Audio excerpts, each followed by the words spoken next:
75 yıldan astan tarixi var. Parvaz Uyghur folklorluk halk endi ansamblı 1 mart Қазақстан Бірлігі күні, Ұлы Отан соғысының 75 жылдығы және ассамблеяның 25 жылдығымен құттықтаймыз.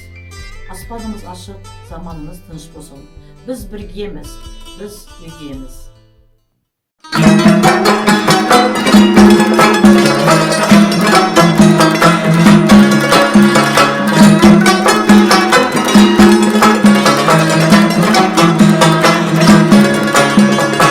Sürgün arasında vay senin derdin, vay kara derdin. Ben sana kıyıp kaldım, ürgey nazlıyım aman.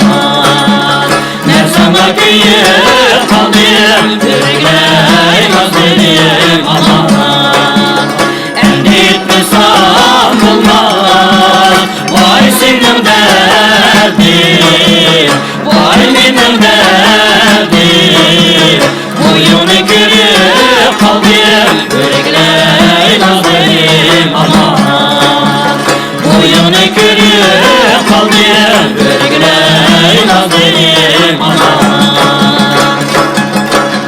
Alma gülü gül emez, yâre içip duran bilen.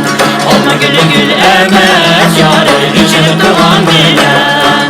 Kişne yâre yâr emez, kişne yâre yâr emez, yâre tenir duran bilen. Kişne yâre yâr emez, kişne yâre yâr emez, yâre tenir duran bilen. Güldü ve davudarsan, gülü yok mekinden sen. Güldü ve davudarsan, gülü yok mekinden sen. Uzak sepege olsam, uzak sepege olsam, yâre yâre yok mekinden sen. Uzak sepege olsam, uzak sepege olsam, yâre yâre yok mekinden sen. Güldü ve davudarsan, yâre yok mekinden sen. Güldü ve davudarsan, yâre yok mekinden sen. Kuşturma bileğimni, kuşturma bileğimni, yâre güldürme yüreğimni. Kuşturma bileğimni, kuşturma bileğimni, yâre güldürme yüreğimni.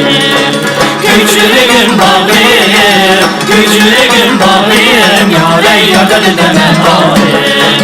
Küçülüğün bağlıyım, küçülüğün bağlıyım, yâre yardım edemem ağlıyım.